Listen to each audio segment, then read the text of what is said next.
akan mencegah kejahatan seksual terjadi. Bapak, Ibu, adik-adik, teman-teman, perlu diingat ya, bahwa Tuhan menciptakan bagian tubuh kita, alat kelamin ya. Itu punya tujuan yang mulia. Saya nggak bisa next nih. Bisa dibantu?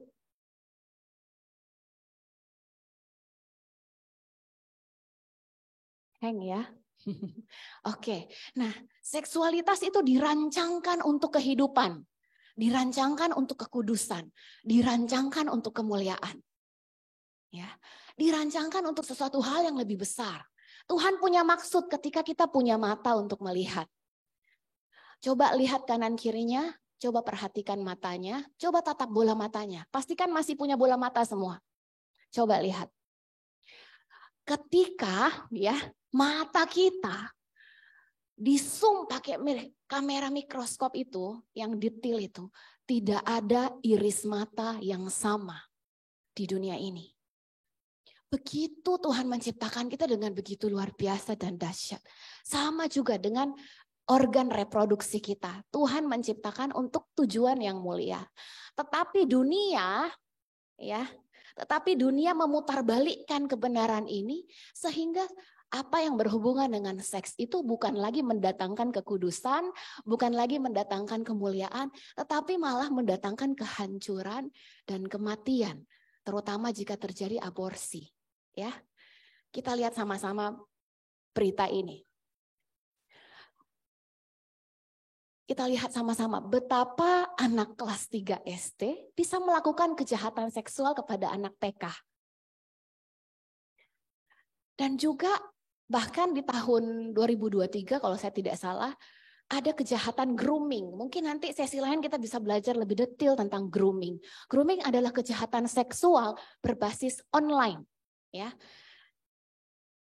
Kemudian kita lihat di negara kita yang kulturnya kuat, yang sangat santun, bahkan kita punya keberagaman agama, kita sangat sering beribadah. Tetapi kenyataan yang pahit yang perlu kita terima adalah 50.000 anak Indonesia itu hamil di luar nikah. Karena apa? Kurang pendidikan seksual. Jadi pendidikan adalah senjata terbaik yang kita bisa kasih anak-anak kita untuk melindungi diri, untuk hidupnya lebih baik. Ya. Dengan syarat orang tua harus jadi guru pertama. Kalau kita nggak mau menjawab, kita nggak mau belajar, anak akan cari di Google, anak akan cari di TikTok, anak akan cari di Instagram. Dan di sana tidak ada filternya. Kita nggak bisa menolong dan membatasi itu. Makanya orang tua perlu jadi guru yang pertama buat anak. Nah, kita lihat korban kejahatan seksual berdasarkan usia. Itu mulai dari 0 sampai 5 tahun itu sudah banyak korban. 13 sampai 6 sampai 12 tahun sampai yang paling banyak adalah usia 13 sampai 17 tahun. Menurut penelitian Bapak Ibu, semakin kecil usianya semakin parah tingkat kejahatan yang diterima oleh anak.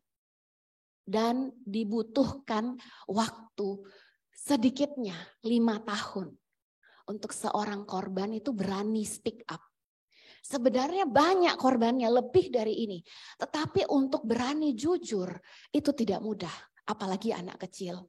Saya tahu seorang anak yang waktu dia usia masih SD, dia mengalami kejahatan seksual. Yang melakukan adalah orang yang dikenal. Tetapi ketika anak ini sudah mengumpulkan semua keberaniannya, ternyata orang tuanya nggak percaya. Dan dia menyimpan trauma itu sampai sekarang usianya sudah dewasa.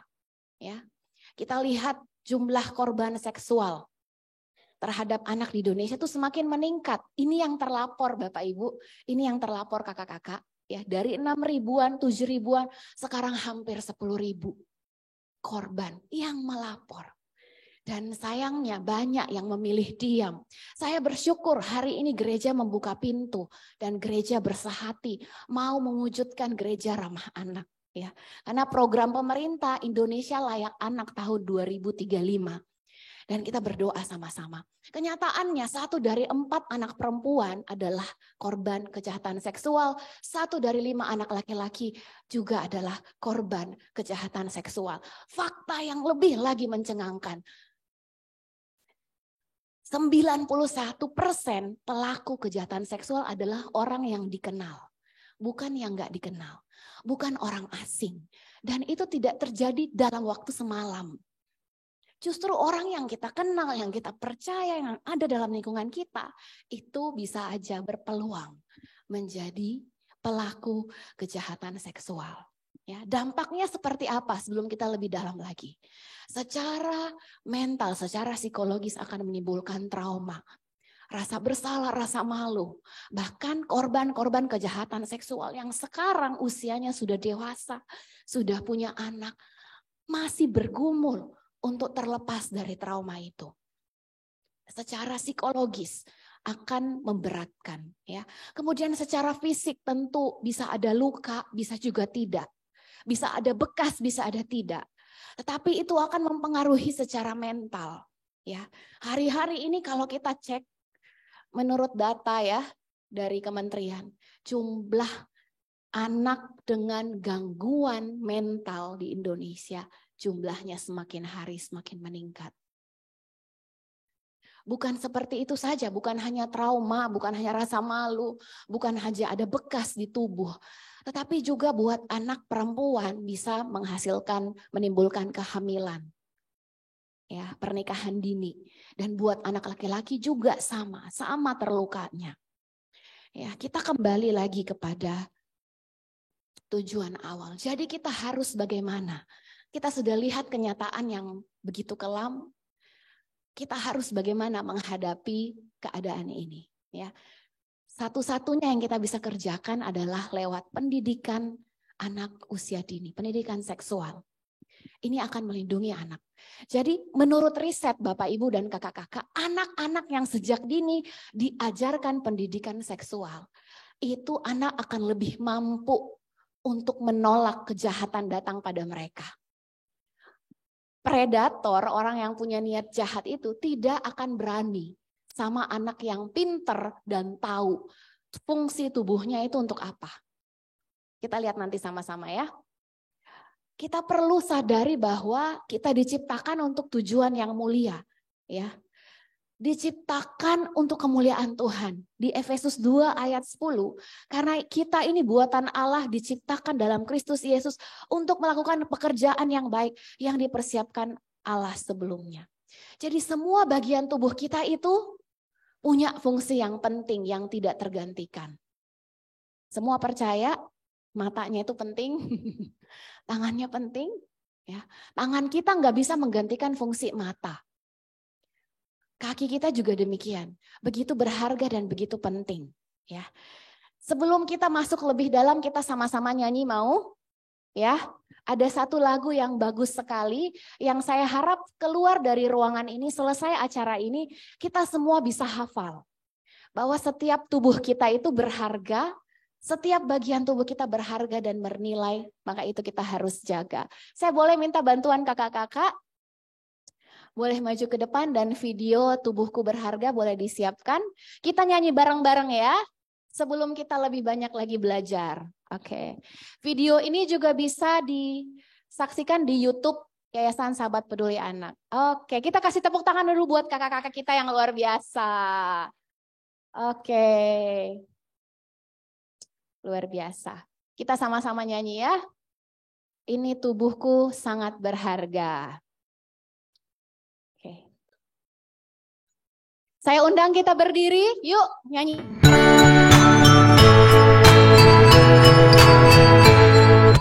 Ini tubuhku sangatlah berharga. Aku diciptakan mulia adanya. Ku sayang tubuhku, akan ku jaga, agar hidupku selamat bahagia.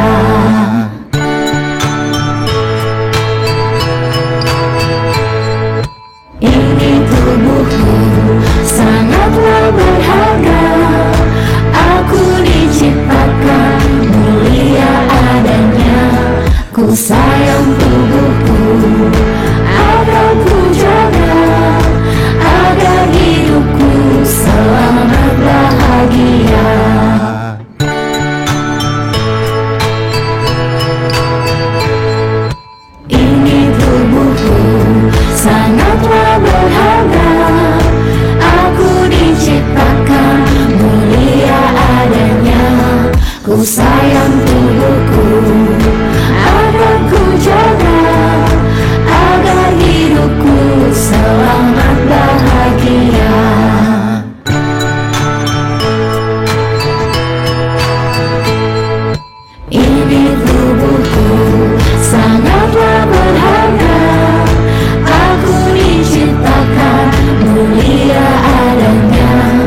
sayang tubuhku akan ku jaga, agar hidupku selamat bahagia, agar hidupku selamat bahagia, agar hidupku selamat bahagia.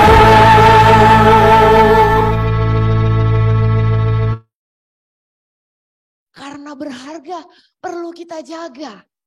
Saya mau tanya sama adik-adik, boleh nggak sih teman kita itu cubit telinga kita? Boleh nggak?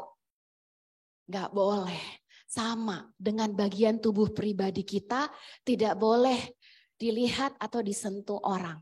Nah, Tuhan menciptakan kita semua dengan mulia, punya tujuan yang mulia. Bahkan Tuhan katakan kita ini buatan Allah. Karena itu kita perlu menghargai anggota tubuh kita yang pribadi dengan menyebut nama yang benar. Ya, kita perlu menggunakan penyebutan nama yang benar. Kalau dulu ya, zaman kakak, organ kelamin, alat reproduksi perempuan. Ada yang tahu apa namanya? Alat kelamin perempuan ada yang tahu namanya apa? Aduh, kagak berani sebut. Kalau alat kelamin laki-laki? Aduh, tidak berdosa menyebutnya. Ya, ya hari ini kita mau belajar sama-sama. Ya, Tuhan menciptakan kita laki-laki dan ya yakin laki-laki dan perempuan. Ya, apa yang membedakan laki-laki dan perempuan? Ya, penampilannya. Rambut perempuan biasanya lebih panjang. Dan juga alat kelamin, betul sekali. Karena itu kita mau belajar penyebutan nama yang benar untuk alat kelamin. Ya, ini bukan vulgar Bapak Ibu, kakak-kakak. Kita perlu mengajarkan yang benar. Kalau jantung, kita sebut jantung. Mata kita sebut mata, tidak ada nama lain. Begitu juga dengan alat kelamin. Kita perlu sebut dengan benar. Nah, yang kakak akan tampilkan adalah bagian pribadi perempuan yang perlu disebutkan namanya dengan benar dan perlu dijaga. Perlu di apa? Perlu dijaga. Nah, ini adalah alat kelamin perempuan. Ya, alat kelamin perempuan namanya apa? Lebih keras lagi? Sebutkan dengan percaya diri, vagina. It's okay, itu ciptaan Tuhan yang mulia dan berharga. Waktu kita sebut organ tubuh kita tangan, kaki, rambut, kita percaya diri. Alat kelamin kita juga perlu percaya diri. Ini anugerah Tuhan. Bersyukur Tuhan menciptakan kita punya gender sebagai perempuan dan laki-laki. Ya, area pribadi perempuan yang pertama mulut. Katakan apa? Mulut. Itu area pribadi kita. Tidak ada boleh orang sembarang menyentuh mulut kita atau memasukkan sesuatu di mulut kita. Tidak boleh. Yang kedua, payudara, bagian dada. Itu area pribadi. Kemudian sekitar paha, pantat, dan kelamin. Itu area pribadi yang perlu dijaga. Ya. Bagian depan kelamin perempuan namanya vulva. Apa? Vulva. Tidak perlu malu, bangga. Terima kasih Tuhan. Kalau yang perempuan, terima kasih Tuhan aku punya vagina, aku punya payudara, terima kasih. Ini anugerah Tuhan yang indah mulia yang akan kujaga. Bangga. Bukan suatu hal yang menjijikkan ataupun kotor, tapi Tuhan punya rencana mulia. Kenapa Tuhan ciptakan kita dengan mata, dengan tangan, dengan alat reproduksi. Tuhan punya rencana yang mulia. Lebih dalam lagi kita belajar hari ini. Oke? Kita mau memenuhi rasa penasaran anak-anak biar jelas semuanya. Jadi Bapak Ibu, menurut penelitian, anak-anak yang sudah tahu menyebut dengan benar, itu tidak gampang dimanipulasi oleh predator. Mereka tahu dengan benar, ini alat kelaminku, tidak boleh dilihat, tidak boleh disentuh, tidak boleh diperlakukan dengan tidak benar. Ya, jadi alat kelamin perempuan, ya, saluran kencing namanya ureta. Ya, ini anatomi alat kelamin perempuan, ya. Kemudian dalam perempuan juga ada namanya rahim, tempat bayi tinggal, ya. Ada indung telur yang disebut ovarium, ya. Ada liang vagina.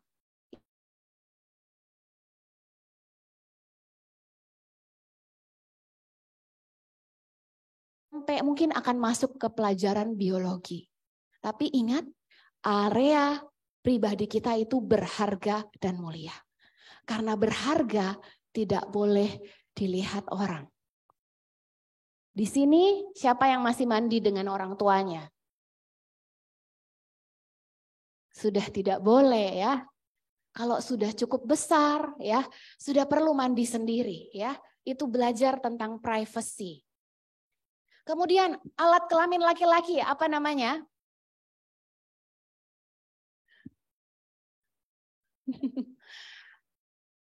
Penis, ya. Sebutkan dengan nama yang benar. Kalau dulu biasanya alat kelamin laki-laki disebut dengan nama apa? Ya. Hari ini kita belajar ya, tidak boleh lagi sebut dengan istilah-istilah yang lucu. Karena berharga, sama pentingnya dengan jantung kita. Sama pentingnya dengan ginjal kita. Sama pentingnya dengan telinga kita. Sama pentingnya. Sebutkan dengan lantang ya. Alat kelamin laki-laki namanya penis. Oke. Ya. Kulit luar yang membungkus testis itu namanya skotrum. Ya. Oke. Dan area pribadi laki-laki sama, mulut, dada, sekitar paha, pantat dan kelamin. Area pribadi ini diingat ya teman-teman. Ini bukan lucu-lucuan. Ini berharga. Ini penting. Semua bagian tubuh kita penting. Makanya dilindungi oleh pakaian dalam. Betul? Karena berharga. Oke? Kita lihat sama-sama. Ya. Jadi alat kelamin laki-laki disebut penis ya. Dan ada testis dan ada ureta, itu saluran kencing. Ya. Kandung kemih itu di bagian atas. Diciptakan Tuhan dengan sangat spesifik. Karena itu kita perlu jaga. Kita perlu bangga dan bersyukur. Tuhan terima kasih ya untuk tubuh yang unik. Untuk bagian tubuh yang tidak boleh dilihat dan disentuh orang lain. Bagian tubuh itu sama ya, laki-laki dan perempuan, mulut, dada, sekitar paha, pantat dan alat kelamin. Itu area pribadi yang tidak boleh orang sentuh, tidak boleh orang lihat, tidak boleh orang ambil fotonya. Kecuali kamu pergi ke dokter dengan papa dan mama, dokter periksa. Tapi selalu harus ada pengawasan orang dewasa atau orang tua. Kita lihat sama-sama. Ingat, tubuh kita penting dan kudus. Sampai Tuhan menyebutnya itu bait suci. Apa Tuhan sebut? Bait suci. Tuhan bertahta di hidup kita. Ya. Jadi setiap bagian tubuh kita itu kita perlu jaga, kita perlu rawat. Kita perlu bangga dan bersyukur ya. Tubuh kita berharga karena itu tidak ada yang boleh menyentuh, melihat, atau mengambil gambar. Hari ini kakak mau kenalkan dengan teman kakak. Namanya Sarah. Ada yang mau ketemu dengan Sarah tidak? Ya, mau ya? Oke, kita lihat ada pesan yang sangat penting dari Sarah. Saya minta dibantu digelapkan dan kita lihat apa yang Sarah mau sampaikan buat kita.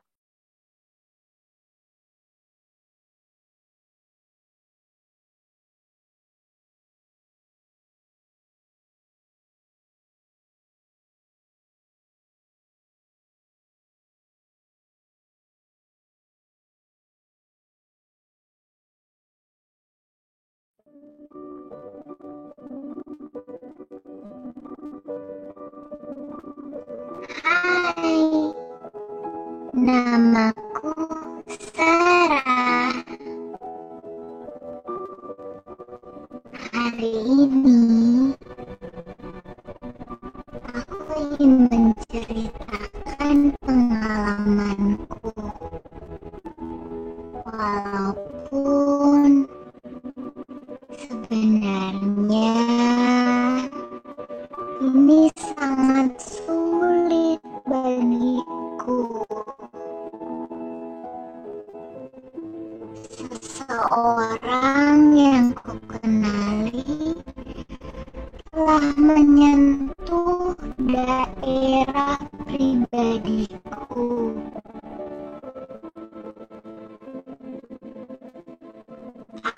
Aku perlu mengingat tentang body safety rules, aturan keamanan tubuh. Jika ada seseorang yang menyentuh area pribadi kita, seperti dada,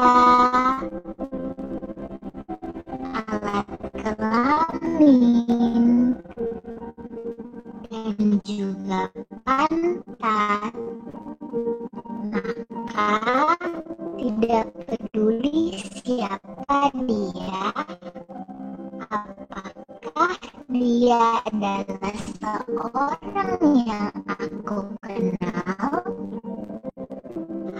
atau seorang yang aku suka, atau dia adalah keluargaku. Jika seorang menyentuh area pribadi, maka kita harus berteriak, segera lari, dan melaporkannya kepada orang yang kita dapat percaya, seperti guru dan juga orang tua. Suatu malam, Papa dan Mamaku sedang sibuk menjamu tamu. Kita sedang mengadakan acara makan bersama di rumah. Setelah makan, aku memilih bermain di kamarku seorang diri. Lalu Paman Nono datang ke kamarku. Dia sangat baik padaku. Aku tidak bisa lupa saat Natal dia memberiku sebuah hadiah yang sangat bagus. Sesekali Paman Nono membelikanku donat, makanan kesukaanku. Terkadang saat Papa dan Mama sedang sibuk, Paman Nono menjemputku di sekolah. Jadi aku merasa baik-baik saja ketika Paman Nono ingin bermain bersamaku. Lalu kemudian Paman Nono mulai menggelitiku. Awalnya aku memang tertawa terbahak-bahak. Lalu Paman mulai menyentuh payudaraku. mengira dia adalah orang yang baik. Dan tubuh kita yang tertutup oleh pakaian dalam atau baju renang itu tidak boleh dilihat atau disentuh orang lain. Beda ceritanya kalau anak bayi atau balita, ya batita masih dibantu ganti pampers. Itu pun tidak boleh dilakukan di tempat umum, sebisa mungkin di area yang privat. Bahkan sejak kecil pada saat orang tua memandikan anak, beritahu nama yang benar.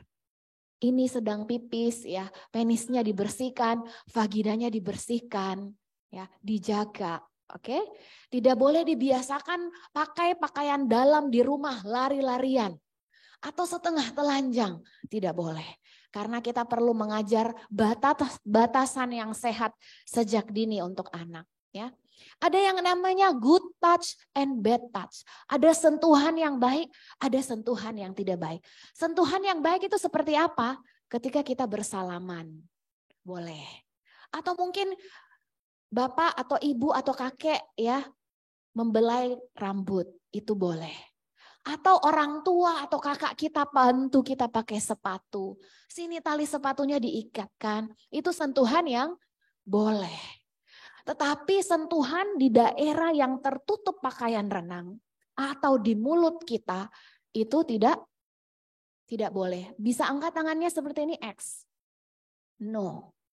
Jadi kalau ada orang yang mau menyentuh area mulut, area dada, sekitar paha dan pantat, kita bilang tidak boleh. Oke? Kita belajar lagu lagi bisa? Yuk berdiri sama-sama. Kita belajar lagu sentuhan boleh, sentuhan tidak boleh. Saya minta bantuan kakak-kakak bisa membantu kita menari bersama. Bapak, Ibu, adik-adik yang ada di Zoom juga ya, siap-siap berdiri. Yuk kita olahraga sambil belajar lagu yang baik ini. Oke, sentuhan boleh, sentuhan tidak boleh. Boleh kasih tepuk tangan dulu buat kakak-kakak kita yang luar biasa. Wow. Terima kasih.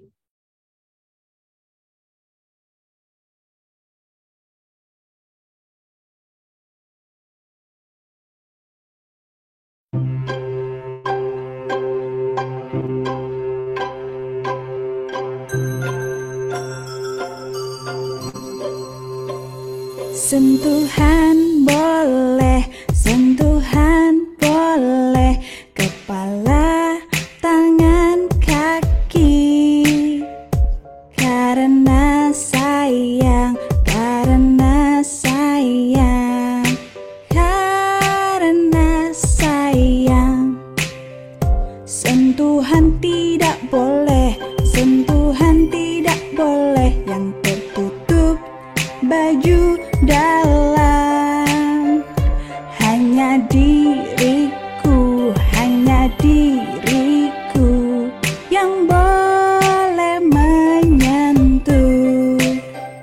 Sentuhan boleh, sentuhan boleh, kepala, tangan, kaki.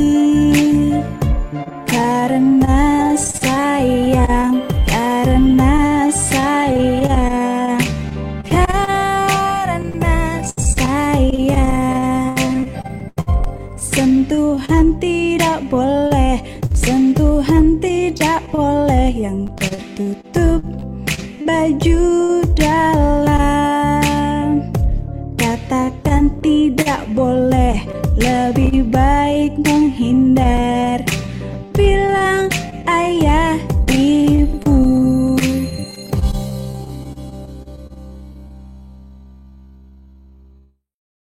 Tidak mau, hentikan. Ya, katakan tidak saat orang mau menyentuh atau memasukkan jarinya atau benda apapun di bagian tubuh kita. Tidak boleh. Lain cerita kalau lagi sakit. Kalau lagi sakit harus minum obat, mulutnya disuruh dibuka. Ya, itu kita perlu mendengar orang tua supaya kita sembuh. Tetapi selain dari itu tidak boleh. Ya, bagaimana kalau bilang tidak boleh? Pintar sekali semuanya, hebat. Nah, tidak boleh juga atau kita harus berkata tidak mau, stop, berhenti kalau ada orang yang mau memperlihatkan foto, video, atau gambar tanpa busana, tanpa pakaian. Ya, foto yang tidak punya pakaian, nggak pakai baju, itu kita harus bilang tidak boleh. Dengar, ada perlindungan hukum. Orang yang menunjukkan foto, video, gambar tanpa busana dengan sengaja ke anak-anak, itu akan dijerat pasal hukum maksimal 20 tahun penjara. Tidak boleh. Kemudian atau membujuk orang memaksa membuka pakaian atau mau menyentuh area pribadi, katakan tidak boleh. Kalau ada yang bilang sini saya kasih uang 200.000. Atau sini, saya belikan nanti handphone. Buka Mi dulu bajumu. Saya foto Ji. Saya foto saja. Saya tidak apa-apakan. Katakan tidak boleh. Tahu ada hukum yang akan melindungi kalian. Orang tersebut bisa dipidana penjara. Ya. Dan kita perlu katakan tidak saat ada orang yang mau memperlihatkan alat kelaminnya sama kita. Tidak boleh. Karena itu area pribadi, ya. Harus berani menolak, katakan tidak, stop, berhenti. Kalau ada orang yang membuat kamu merasa takut, ya, merasa tidak nyaman, ya, sakit atau malu. Perhatikan tubuh kita, ya. Perhatikan tubuh kita. Kalau ada orang menyuruh kita melakukan sesuatu yang kita merasa takut, kita dengar, kita gemetar, tangan kita keringat, ya, jantung kita ya berdetuk kencang, kita justru merasa mual, mungkin melihat gambar tertentu atau disuruh melakukan hal tertentu, tenggorokan tidak enak, nyeri, merasa sedih dan takut, itu sudah alarm. Ceritakan pada orang tua, pada guru, ya. Ingat, kamu penting dan berarti. Ya. Tubuh kita itu anugerah Tuhan. Tetapi tubuh ini adalah milik kita. Punya kita. Tidak ada orang yang boleh memaksa kita melakukan hal-hal yang akan membuat kita terluka. Ya, tidak boleh. Semua berhak menolak kalau disuruh peluk, cium, ya, disuruh bikin ini, bikin itu, kita boleh say no, kita boleh berkata tidak. Nah, budaya Indonesia suka sungkan. Kalau ketemu opung, ketemu siapa, ayo peluk, ayo cium. Kalau anaknya nggak mau, orang tuanya cemberut. Harusnya kita mulai menghargai. Kalau anak tidak mau dan tidak nyaman, tidak apa-apa. Tidak harus memeluk, tidak harus langsung mencium atau harus salaman ketika anak belum siap. Kita perlu belajar menghargai. Ya, kita perlu belajar menghargai pendapat anak. Kenapa? Karena kalau kita suka paksa dia, awas lo ya, ayo peluk, ayo cium, ayo sopan enggak sopan. Akhirnya anak ini akan kehilangan suaranya, kehilangan pendapatnya, kehilangan hak pribadinya. Ketika ketemu dengan orang yang punya niat jahat, ketemu dengan orang-orang yang predator seksual, mereka pun akan sulit berkata tidak karena takut. Nanti kalau saya berkata tidak, saya melawan, berarti gimana gitu ya.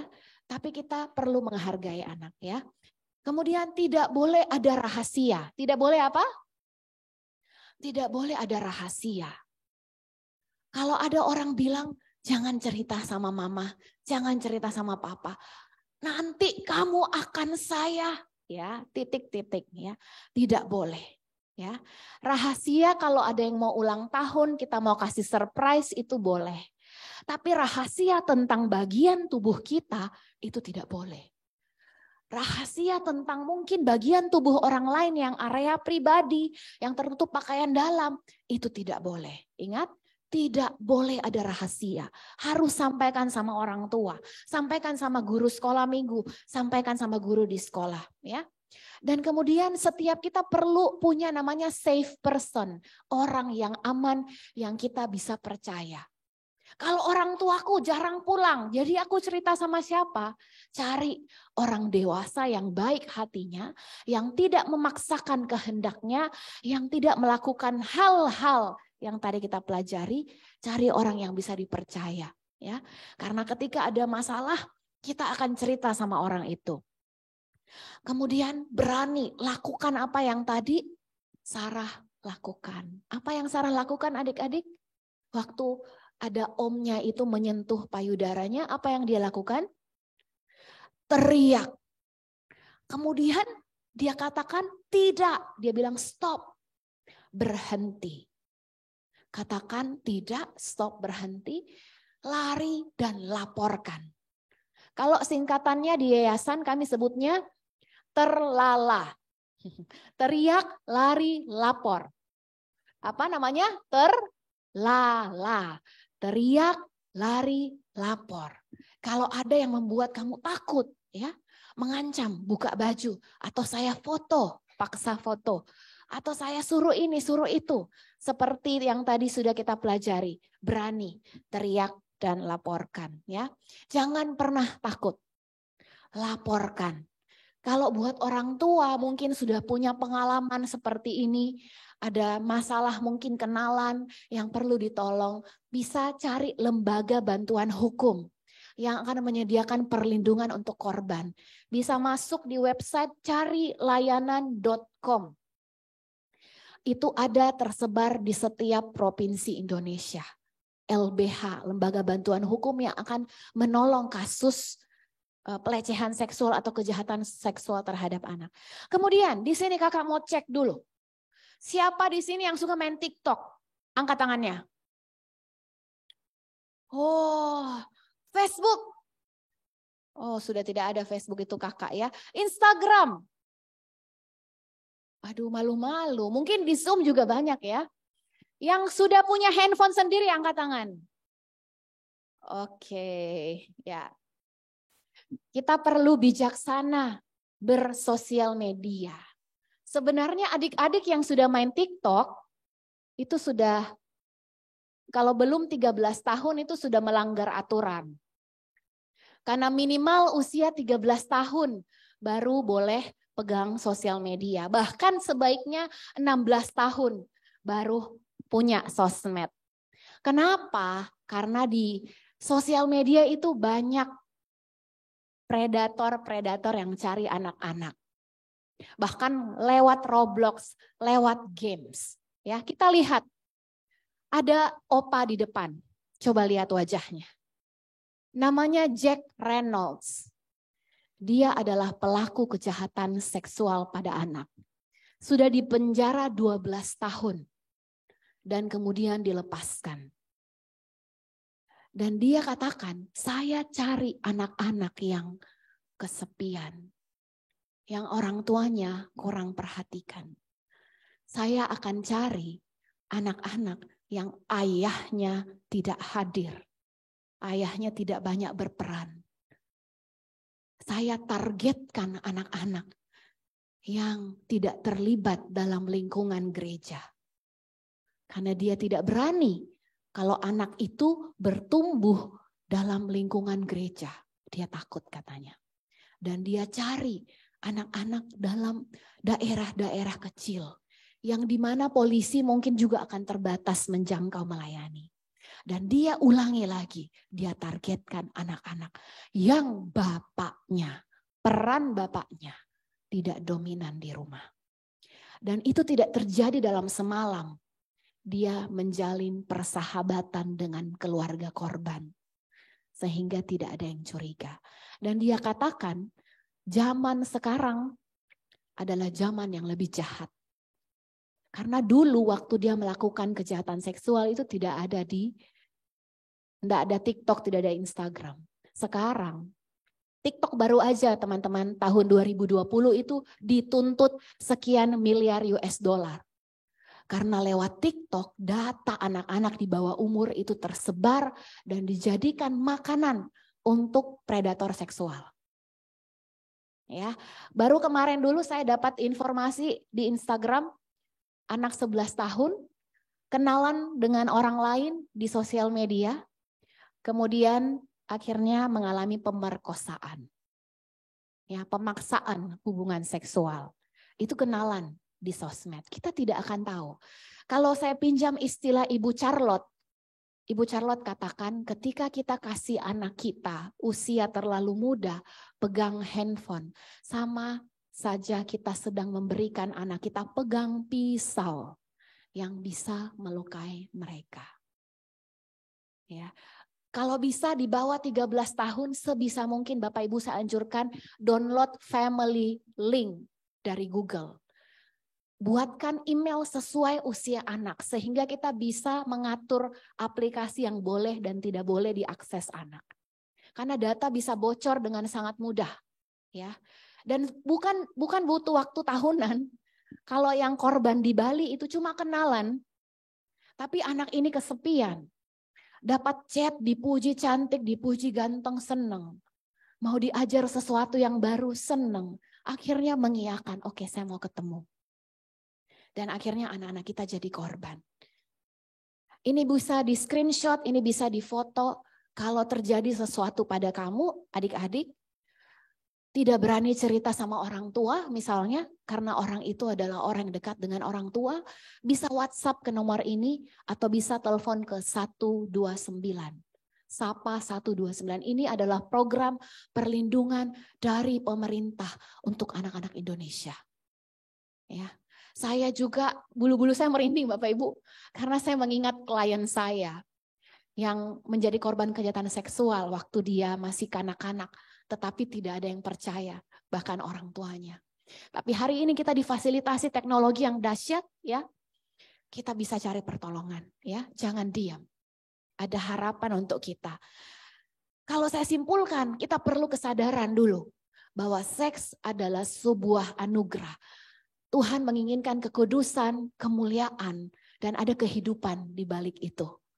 Ya, kita perlu, karena kita tahu ini ada suatu hal yang baik yang Tuhan berikan, karena itu kita perlu dengan baik menjaganya. Kita perlu edukasi anak-anak kita sedari diri mungkin. Kita bicarakan sesering mungkin, ya nak, ini area pribadi kamu, pantat kamu, ini penis kamu, tidak ada orang yang boleh sentuh ya, tidak ada yang boleh ya. Mama ini hanya bantu kamu berganti pakaian. Bapak yang punya anak perempuan di atas 3-4 tahun sudah sebaiknya jangan berada di ruangan yang sama ketika ganti baju. Hargai privasi anak. Oh ini anak saya perempuan, Bapak balik. Ya ganti baju nak. Kita tidak boleh saling melihat. Itu ajarkan privacy. Ibu juga sama anak laki-laki. Sudah mulai 5 tahun ke atas. Iya nak, mama balik, kamu ganti baju. Udah mulai bisa. Jadi tanamkan bahwa kita menghargai privasi mereka. Area pribadi mereka. Ya, semakin besar kita tanamkan itu. Ya. Dan tetapkan batasan, itu yang saya maksud batasan. Area mana yang boleh dilihat, yang tidak boleh dilihat, yang tidak boleh disentuh, dan jangan pernah takut. Percaya pada anak ketika anak meminta pertolongan. Ya. Dan pastikan anak-anak kita itu punya safe person, punya tempat aman untuk bercerita. Saya berharap kitalah orang tua ini yang bisa jadi tempat aman pertama untuk anak. Jangan sampai anak takut cerita sama kita karena kita tidak percaya sama mereka. Kita perlu menjadi tempat aman pertama buat anak. Guru-guru perlu menjadi tempat aman. Orang tua perlu rajin mengisi tangki cinta anak-anak. Supaya mereka nggak perlu cari pujian, likes, ya, love di TikTok, di Instagram. Karena di rumah kita menghargai mereka, kita memuji mereka, kita sayang mereka. Sehingga anak kita nggak mudah berbunga-bunga atau dimanipulasi sama orang-orang di luar. Saya tutup dengan ini. Saya punya sesuatu yang spesial sekali buat adik-adik semua. Ada yang lihat ini apa? Apa? Apa? Berlian, diamond. Tapi tenang, ini palsu. Ya, belum sanggup belinya ya, adik-adik. Boleh kakak tanya nih, apakah berlian itu berharga atau tidak ya? Berharga. Harganya murah atau mahal? Ya, yang asli mahal banget. Kapankah berlian itu berharga? Kapan? Sejak kapan sih berlian itu berharga? Apakah karena sudah masuk di toko? Atau dari sebelumnya berlian itu sudah berharga? Ya, pintar banget, terima kasih. Karena dicari-cari orang. Coba kakak tanya, kalau berlian ini kakak lemparkan, pak gitu ya. Nanti benjol ya. Kalau kakak berliannya ini jatuh di tempat yang kotor. Anggap deh jatuh di tempat sampah. Apakah berlian ini masih berharga atau tidak? Yakin gak berharga? Masih. Kira-kira kalau jatuh, kena lumpur, becek, ada yang masih mau ambil nggak? Masih. Masih bisa dijual nggak? Masih. Sama dengan kamu dan saya. Berharga. Tidak peduli apapun yang terjadi pada kita. Mungkin kita pernah mengalami pengalaman-pengalaman yang membuat kita merasa tidak berharga. Bahkan mungkin kita sudah pernah mengalami pelecehan seksual. Kemudian kita merasa, aduh bagaimana, saya sudah tidak berharga. Tetapi hari ini kakak mau ingatkan bahwa nilai diri kita tidak akan berubah. Tidak peduli apapun yang terjadi. Nilai diri kita di hadapan Tuhan 100. Dan tidak ada yang bisa merubah itu. Hari ini ada mungkin yang sudah lulus ujian dapat 100, besok dapat 70, besok dapat 60. Tetapi di mata Tuhan sama 100 dan berharga. Tidak peduli lingkungan sekitar kita seperti apa, di mata Tuhan kita berharga dan mulia. Precious, mahal. Bahkan Tuhan bilang, aku beri nyawaku sebagai ganti kita. Karena kita berharga dan mulia. Ya, Roma 5 ayat 8. Tuhan sudah mengasihi kita selagi kita masih berdosa.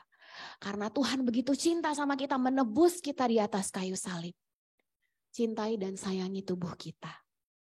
Oke, karena kita berharga. No matter what.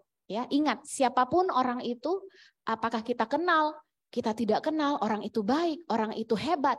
Kalau ada yang melakukan hal-hal yang kita sudah pelajari, mau menyentuh atau mau menunjukkan area di sekitar dada, alat kelamin dan pantat, kita perlu segera teriak, terus lari, lapor. Sekali lagi, teriak, lari, lapor. Oke, tepuk tangan buat kita semua, anak-anak hebat.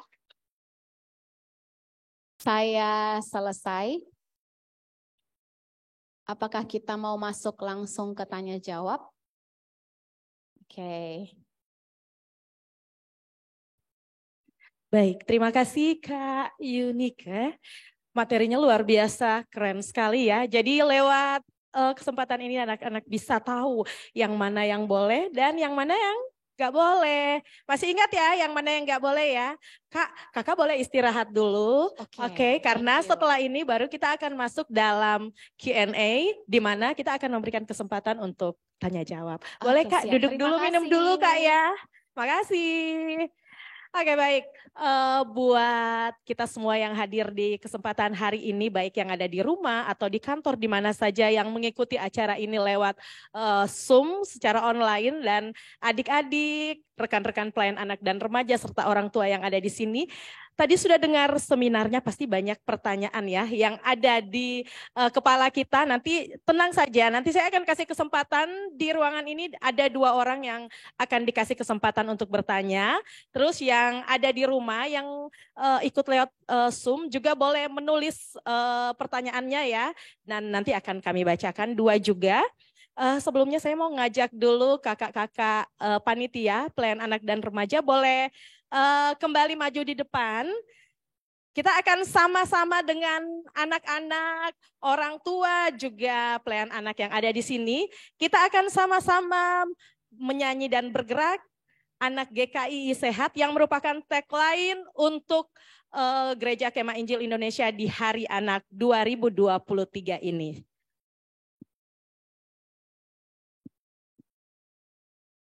Iya, dan adik-adik orang tua atau pelayan anak yang ada di rumah juga boleh mengikut ya. Boleh bergerak sama-sama. Kita akan sama-sama menyanyikan Anak GKII Sehat.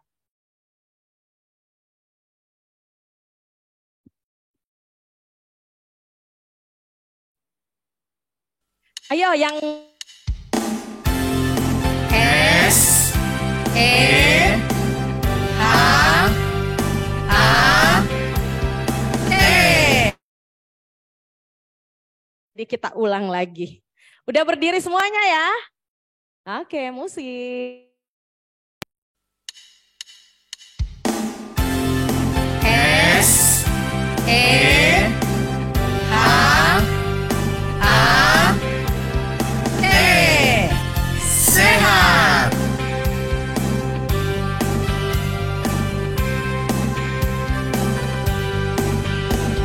Anak GKII sehat, sehat secara sempurna. Tunas muda yang berharga, generasi masa depan. S, anak sejahtera. E, elemen yang penting. H, anak harus happy. A, aman lingkungannya. T, anak terpelihara. Ayo bersama kita wujudkan gereja yang ramah anak. Ayo bersama kita wujudkan gereja yang ramah anak. S E H A T. Sehat.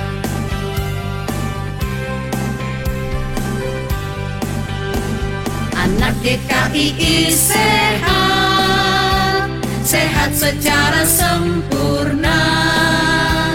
Tunas muda yang berharga, generasi masa depan. S, anak sejahtera. E, elemen yang penting. H, anak harus happy. A, aman lingkungannya. T, anak terpelihara. Ayo bersama kita wujudkan gereja yang ramah anak. Ayo bersama kita wujudkan gereja yang ramah anak. S, anak sejahtera.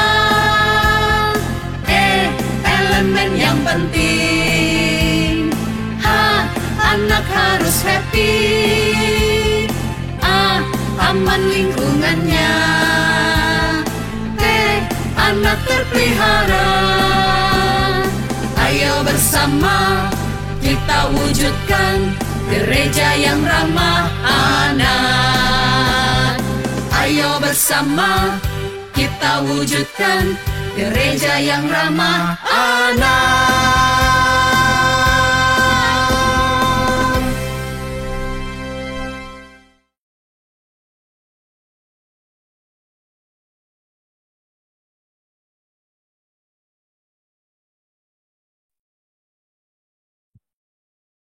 Ayo bersama kita wujudkan gereja yang gimana?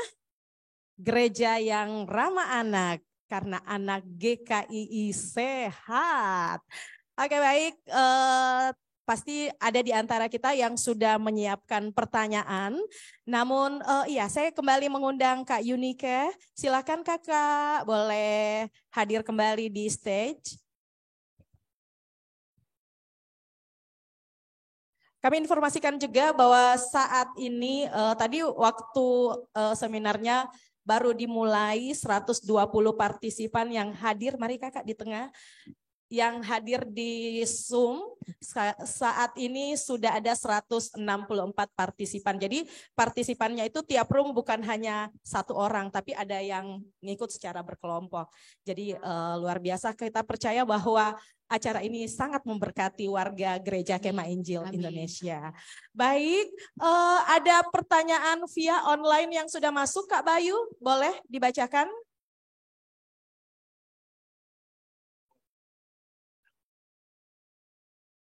Ya, ini yang pertama. Shalom Kak Yunike Wirawan. Terima kasih untuk pemaparannya yang luar biasa sekali, sangat diberkati oleh banyak hal. Perkenalkan, saya Lensi GKI Shalom Sumbawa NTB. Pertanyaannya, boleh tahu seks edukasi boleh di acara atau diperkenalkan pada anak baik dari usia berapa ya Kak? Terima kasih. Langsung kita jawab aja ya. Tadi dari Remsi dari Sumbawa, kalau nggak salah dari Biro Bali Nustra. Silakan Kakak. Ya, sedini mungkin. Pendidikan seksual kita sudah berikan sedini mungkin sesuai dengan kebutuhan anak. Jadi kalau anak 2 tahun ke bawah, mulai saat mereka ganti pakaian kita sudah ajar nama. Kan seperti anak kecil saat kita mandikan, ini matanya, ini rambut. Kita kasih tahu ini dada, ini penis. Dari kecil, sejak sedini mungkin, itu 2 tahun dengan bahasa sesuai anak-anak. Kemudian anak kecil pun kita batasi. Mereka jangan sampai dia ganti baju, orang lain lihat semua isi dalamnya. Sebisa mungkin kita tanamkan rasa malu yang sehat. Ya, kita ganti bajunya di dalam. Jadi dia tahu rasa malu yang sehat. Kemudian anak-anak 2 tahun ke atas sudah mulai ngerti, kita bisa kasih tahu tidak ada yang boleh sentuh, tidak ada boleh yang pegang, ya 2 tahun ke atas sudah mulai ngerti. Jadi anak-anak saya di rumah walaupun masih kecil udah ngerti, kalau ada orang tidak sengaja pegang pantatnya, dia langsung bilang tidak boleh pegang pantat. Jadi sedini mungkin kita bisa ajarkan. Ya, kemudian mulai SD lebih lagi kita kasih materi yang lebih dalam. Kemudian masuk sampai persiapan pubertas, tentu ada materi yang lebih dalam sesuai tahapan usia gitu. Mungkin nanti ke depannya kalau dari kami Yayasan Sahabat Peduli Anak itu ada training guru khusus untuk seks edukasi. Mudah-mudahan Kakak bisa ikut ya. Jadi bulan kemarin kita ada seks edukasi training buat guru. Jadi kita akan belajar bersama-sama tahapan-tahapan yang sesuai usia anak dan bagaimana mendampingi anak korban kejahatan seksual. Mudah-mudahan bisa menjawab ya Kak ya, tetap semangat. Oke, pertanyaan pertama tadi dari Sumbawa. Sekarang kalau tadi kita menjawab pertanyaan yang lewat Zoom, sekarang kita langsung memberikan kesempatan saja Kak untuk yang sudah hadir di sini. Oh ya, sebelum saya kasih kesempatan, diinformasikan juga mungkin ada di antara kita yang punya banyak pertanyaan, cuman malu-malu untuk ngomong. Nanti kakak-kakak panitia akan membagikan sticky note, nanti boleh dicatat saja kemudian ditempel di belakang sebelum pulang. Jadi kita tahu apa kebutuhan dari kita semua yang hadir ya. Oke, kita buka sesi pertanyaan untuk yang ada di ruangan ini. Boleh angkat tangan. Oke, ada ibu di sebelah kiri. Nanti saya kasih kesempatan satu lagi, boleh angkat tangan. Ada anak-anak ya yang angkat tangan. Aduh, luar biasa. Anak-anak ini rasa ingin tahunya luar biasa. Boleh angkat tangan anak-anak. Banyak yang mau bertanya. Orang Makassar bilang banyaknya. Oke, ada? Orang tua atau pelayan anak ada? Oke, masih malu-malu. Kita langsung saja kasih kesempatan sama ibu yang ada di sebelah kiri saya. Boleh perkenalkan nama dulu ibu, dari gereja mana? Oke, shalom, selamat sore. Saya dengan Ibu Ita dari Gereja Jemaat Parosia. Terima kasih Kak Yunik untuk edukasi seks sore hari ini untuk anak-anak dan kami orang tua. Tadi saya ada yang bertanya, tadi dipaparkan mengenai reaksi tubuh anak-anak apabila merasa tidak nyaman, apabila mendapatkan perilaku yang tidak kita harapkan. Yang ingin saya tanyakan, bisa nggak Mbak Yunik paparkan mungkin ada tanda-tanda untuk kami orang tua, karena kan biasa anak-anak sekarang lebih banyak dengan dunia HP. Jadi seakan dengan orang tua itu tidak terlalu terbuka. Pada saat mereka mengalami mungkin pelecehan seksual apa yang sederhana, apakah dipegang dadanya atau disentuh tubuhnya yang tidak boleh, apakah ada tanda-tanda khusus yang kami mesti orang tua perhatikan? Karena kadang-kadang kami orang tua mungkin biasa itu, apalagi kan banyak kejadian bahwa orang yang terdekat, dan memang saya pernah mendengar banyak kejadian di rumah sakit yang melakukan tindakan-tindakan itu adalah orang terdekat, dan anak-anak tidak pernah memberitahukan. Dan karena saya waktu itu bekerja di lingkungan kedokteran, dokter sendiri mengetahui ciri-ciri fisik anak-anak yang mengalami pelecehan seksual, tapi anak-anak tidak berani untuk mengatakannya. Dokter sendiri tahu pada saat melihat pemeriksaan fisik terhadap anak tersebut. Jadi mungkin tanda-tanda yang tiba-tiba muncul pada anak-anak pada saat mengalami hal itu seperti apa, Mbak Yunik? Terima kasih. Pertanyaan yang baik sekali, terima kasih Ibu. Ya, jadi memang ada tanda-tanda yang perlu kita perhatikan. Sebelum saya masuk ke tanda-tanda, ada dua hal. Jadi pelecehan atau kejahatan seksual itu bisa aja berbekas kepada anak, berbekas secara fisik ya. Misalnya ada darah, ada luka di area tubuh tertentu, atau misalnya justru tiba-tiba ada penyakit tertentu yang muncul, misalnya gatal atau ruam di daerah pribadi mereka, kemudian mimpi buruk, muntah, ataupun ada rasa takut. Ya, jadi biasanya dia senang ke sekolah jadi nggak mau sekolah. Senang ke sekolah minggu jadi nggak mau ke sekolah minggu. Tantrum, emosinya berubah menjadi sangat moody. Tetapi ada juga bentuk kejahatan seksual itu yang tidak ada bekasnya. Yang tidak berbekas pada tubuh anak. Nah, kita perlu memperhatikan bonding kita dengan anak. Kita perlu memperhatikan waktu berkualitas dengan anak. Karena kita akan menemukannya di sana. Ada pasti perubahan-perubahan yang mungkin tidak se ekstrim ketika mereka mengalami pemerkosaan ya. Mungkin pelaku tindakan-tindakan seperti mengirimkan gambar atau memaksa itu kan belum berbekas pada tubuh anak ya. Tapi itu akan terlihat dari perilakunya dan kita perlu melihat itu lewat waktu kita berkualitas dengan anak. Ajak bicara apa yang terjadi. Dan ketika kita bisa menjadi tempat aman, saya percaya kita akan menemukan itu pada diri anak. Tapi secara fisik atau secara perilaku, Bapak Ibu akan menemukan ada perubahan yang cukup ekstrim. Yang dulunya senang jadi mudah marah atau menangis atau takut atau mengunci diri, tidak ingin bertemu dengan banyak orang karena dia merasa malu. Ada luka, rasa nyeri di area tubuh tertentu. Ya, atau ada meninggalkan bekas-bekas tertentu di area tubuhnya. Kita perlu memperhatikan. Mudah-mudahan cukup menjawab ya Ibu ya. Terima kasih. Oke, pertanyaan yang dari onsite sudah terjawab. Terima kasih Ibu Ita dari GKII Parausia ya. Mungkin masih ada, saya berikan kesempatan satu penanya lagi. Kelihatannya pada mau menulis ini nantinya. Iya ya, malu-malu dikit. Oh, ada yang sudah masuk di room chat. Silahkan dibacakan. Iya, ini dari Timika.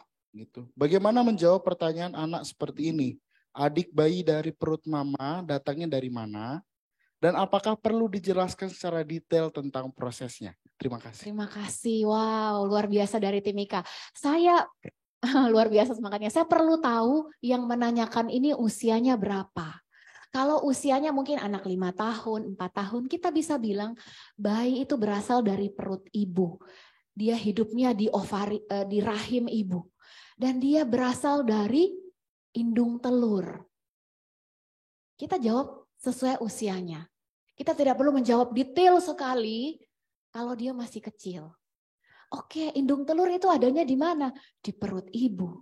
Setiap perempuan punya. Nanti kalau sudah dewasa kamu juga punya sel telur. Kemudian kalau dia lebih besar lagi. Oh, bayi itu berasal dari sel telur perempuan dan sel sperma laki-laki. Ya, laki-laki dewasa akan punya. Jadi kita jawab secukupnya. Sesuai dengan usia mereka. Kalau perlu kita tanya balik. Menurut kamu dari manakah bayi itu berasal? Untuk kita tahu sejauh apa anak kita sudah paham. Siapa tahu dia udah belajar di tempat lain, ya. Dan kita perlu memberikan pemahaman yang tepat. Ketika lebih dewasa lagi, kita perlu tanamkan. Itu hanya terjadi untuk wanita dan pria dewasa yang sudah menikah dan diberkati Tuhan. Pertemuan antara sel telur dan sel sperma. Ya, dan akan hidup di perut ibu. Kalau kelas hari ini saya tidak terlalu mendalam karena dari kelas 1 sampai kelas 6. Mungkin kalau berikutnya kelas 6 SMP SMA kita boleh lebih detail seperti itu. Mudah-mudahan bisa menjawab, dan banyak buku-buku juga. Banyak buku-buku edukasi. Doakan juga supaya kami juga bisa memberikan nanti materi yang lebih detail lagi, buku yang lebih detail yang Bapak Ibu bisa punya. Saya boleh pinjam, kita juga sebenarnya ada activity book, Bapak Ibu. Ini cara kami untuk mengedukasi anak-anak dan orang tua. Materinya adalah materi yang dasar, tentang boundaries, tentang batasan yang sehat, sentuhan yang boleh dan tidak boleh. Dan ini activity book, jadi orang tua bisa berdialog dengan anak lewat buku ini. Nah, buku ini kami terbitkan tahun lalu sebagai juga salah satu bentuk kami mensupport kegiatan edukasi kami ke berbagai tempat. Kalau Bapak Ibu berminat, nanti boleh informasikan ke akun Instagram kami ya. Jadi buku ini judulnya I Am Precious. Ini buku seks edukasi untuk anak usia dini. Ya, oke, semoga bisa menjawab. Iya, karena tidak ada lagi pertanyaan yang onsite, berarti kita alihkan untuk yang Zoom. Rupanya di akhir-akhir sesi tanya jawab ini makin banyak yang masuk. Iya. Boleh Kak, satu pertanyaan lagi sebagai penutup? Ini dari GKI Samarinda. Bagaimana strategi pencegahan dini terhadap kekerasan seksual terhadap anak? Terima kasih. Oke, terima kasih orang tua atau kakak guru yang ada di Samarinda. Langkah pertama, kita meningkatkan kesadaran. Dan kita perlu bekerja sama antara orang tua, sekolah, gereja. Kita perlu sadar dulu kalau ini penting. Tingkatkan kesadaran bahwa anak kita semuanya rentan jadi korban. Tetapi kita bisa menolong anak kita lewat edukasi yang jelas. Komunikasi yang jelas dan terang. Kita jadi orang tua, jadi kakak-kakak, jangan malu juga membahasnya. Santai aja. Santai aja. Ini anugerah Tuhan yang indah, karena itu kita perlu jaga. Dan oh iya, saya lupa. Nanti sehabis Zoom, Bapak Ibu nanti akan diberikan akses sebuah link Google Drive. Bapak Ibu boleh download dan print secara cuma-cuma. Itu hadiah dari Yayasan Sahabat Peduli Anak untuk Bapak Ibu, review materi untuk anak tentang edukasi seks. Jadi hal-hal basic ya, tentang apa yang boleh dilihat, tidak boleh dilihat, safe person siapa, orang yang bisa dipercaya. Dan kita perlu mengingatkan anak itu seperti apa, itu nanti Bapak Ibu bisa print masing-masing dan bisa dikerjakan bersama dengan anak-anak di rumah. Luar biasa. Oke, sebelum Kakak Yunike kembali ke tempat, kita boleh sekali lagi memberikan aplaus kita untuk kakak pemateri kita yang luar biasa hari ini. Terima kasih Kak Yunike, sukses untuk kedepannya, Tuhan memberkati.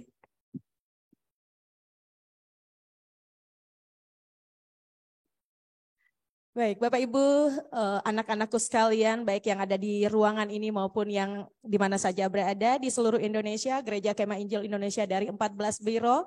Dengan demikian bahwa acara seminar kita yang luar biasa ini sudah kita lewati bersama, dan saya percaya bahwa kita menikmati materi ini, dan tentu saja tadi kita boleh memetik bahwa pendidikan seks itu bukan hal yang tabu. Mari kita mengajarkan pendidikan seks itu buat anak kita sejak usia dini untuk menjaga dan membentengi anak-anak kita dari hal-hal yang tidak kita inginkan. Karena salah satu program dari Gereja Kemah Injil Indonesia yaitu kita menjadikan Gereja Kemah Injil menjadi gereja yang ramah anak, yang melindungi anak-anak kita sehingga anak kita menjadi anak-anak Gereja Kemah Injil Indonesia yang sehat. Mari bersama kita wujudkan gereja yang ramah anak.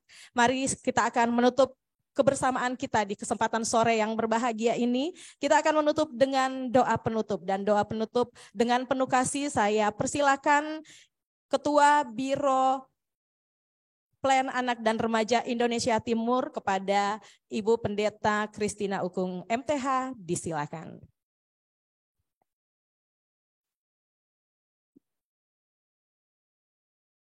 Coba yang diberkati angkat tangannya semua. Juga yang ada di link, puji Tuhan. Senang ya sore hari ini. Saya mewakili Biro PAR Indonesia Timur mengucapkan banyak terima kasih dan bangga kami kepada Kakak Yunike yang sudah melayani pada sore hari ini. Kiranya melalui pelayanan, melalui materi pada sore hari ini, anak GKII semakin sehat. Karena apa? Sudah ada pengetahuan tentang seks. Itu kerinduan kita semua. Mari kita mengakhiri acara kita pada sore hari ini dan silakan berdiri semua, kita menghadap Tuhan, mengucap syukur. Mari kita berdoa. Kami naikkan syukur kami kepadamu ya Bapa di surga, Tuhan yang mengasihi kami melalui anak-Mu Yesus Kristus. Engkau melihat setiap kami, anak-anak-Mu Tuhan, anak GKII di seluruh Indonesia, juga orang tua, dan pembina, guru, sekolah minggu yang hadir bersama-sama sore hari ini. Kami bersyukur Tuhan karena kami diisi dengan informasi yang begitu mahal, informasi yang begitu berarti bagi kami semua, secara khusus bagi anak-anak. Biarlah kiranya pada sore hari ini kami semakin mengerti, anak-anak semakin kuat, dan mereka tahu bagaimana tahu tentang yang baik dan yang jahat, apa yang bisa diterima, apa yang tidak di dalam kehidupan ke depan ini. Terima kasih Tuhan untuk hamba-Mu, Kakak Yunike yang sudah menjadi berkat bagi kami sore hari ini. Tuhan memberkati beliau, memberkati pelayanan dan keluarganya. Berkati semua pembina, anak-anak di seluruh Indonesia secara khusus yang ada di GKII, berkati orang tua yang mendampingi anak-anak. Pada sore hari ini kami akan mengakhiri ibadah dan seminar ini Tuhan di dalam nama Tuhan kami Yesus Kristus. Haleluya, amin. Silakan duduk. Silakan duduk kembali. Dengan demikian rangkaian pelaksanaan hybrid seminar orang tua dan anak dengan tema Sex Education yang diadakan dalam rangka ulang tahun pelayan anak dan remaja atau ulang tahun anak GKII tanggal 15 Juli 2023 telah selesai. Kita akan mengakhiri acara kita hari ini dan saya mengundang sekali lagi Ketua Departemen boleh maju ke stage bersama dengan Kakak Yunike sebagai pembicara kita hari ini untuk berfoto bersama. Pengurus biro, pengurus komisi, silakan boleh mengambil tempat di depan untuk kita berfoto bersama.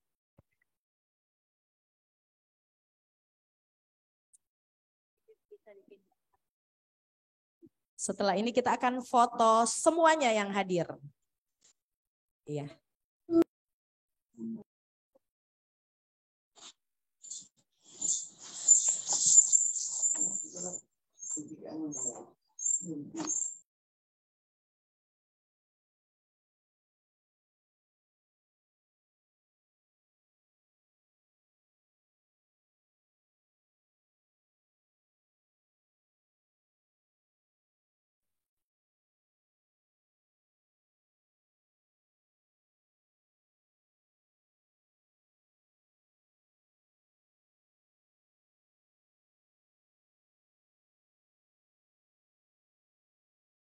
Kita mengajak seluruh anak-anak yang hadir boleh bergabung.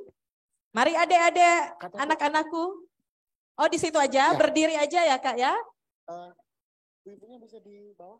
Oh iya. Anak-anak berdiri, duduk aja. Oke. Sip.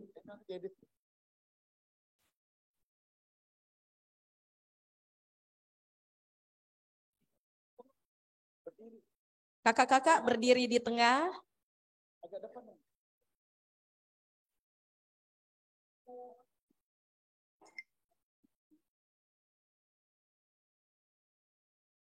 Ya, semuanya senyum ya. Ini semua dapat. Ya.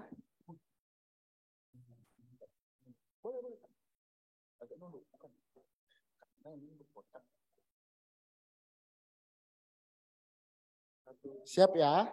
Lihat sini. 1, 2, 3. Sekali lagi. 1, 2, 3. Boleh gaya bebas semuanya.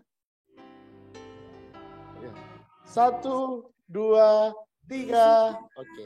Yesus datang mau terima permata. Oke, terima kasih. Di sini kita sudah foto bersama.